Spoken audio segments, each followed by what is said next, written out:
आज हम दो ब्यूटी टिप्स लाए हैं, home remedy for uneven skin tone. जिनकी दो तरह की स्किन होती है, चेहरे का कलर दो तरह का होता है, कहीं से काली होती है, कहीं से वाइट होती है। तो उनके लिए मैं दो ब्यूटी टिप्स लाई हूँ। तो सबसे पहले हम बनाएंगे स्क्रब और फिर फेस पैक। तो स्क्रब के लिए मैंने लिया है ब्राउन शुगर और एलोवेरा जेल। ब्राउन शुगर में हम एलोवेरा जेल डालेंगे। ब्राउन शुगर मैंने लिए 1 टेबल स्पून और एलोवेरा जेल इतनी डालेंगे कि ये एक पेस्ट बन जाए। इसको हम एक पेस्ट बना लेंगे। इसको हम मिक्स कर लेंगे। ये देखिए मैंने मिक्स कर लिया है। और सबसे पहले हम मुंह धो लेंगे, ड्राई करेंगे और स्क्रब करेंगे।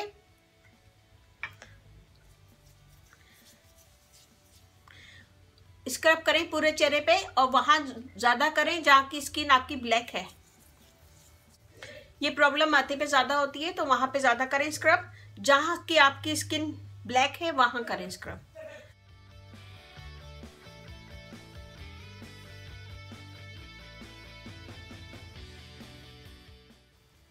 Scrub your face gently. और पहले हम अच्छा सा इसका मसाज करेंगे 2 मिनट।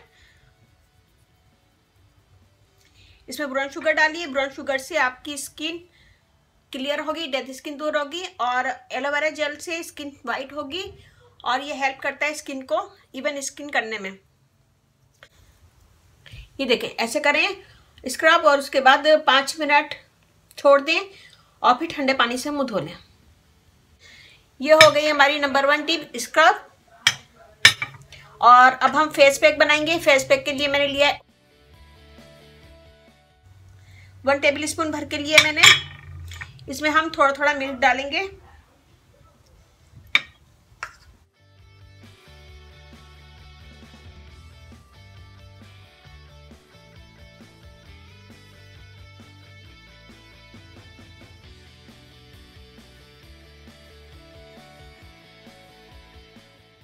ये हमने मिक्स कर लिया है और इसको पूरे चेहरे पे लगाएंगे।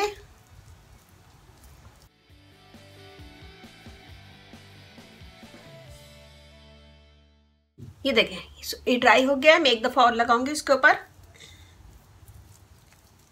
इसको दोबारा लगाएं। दोबारा लगाने के बाद थोड़ी देर छोड़ दें। जब ये हल्का ड्राई होने लगे तो हल्के हाथों से इसका मसाज करें।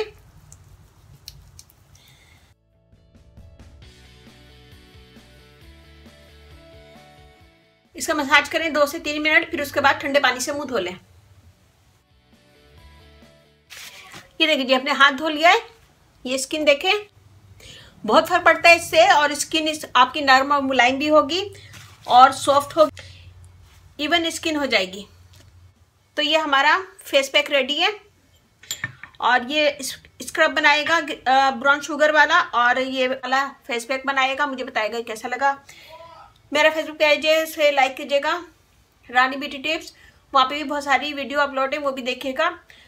और अच्छा लगे थम्स अप कीजिएगा, कमेंट दीजिएगा। मेरी वीडियो को अपनी फैमिली फ्रेंड में शेयर करें।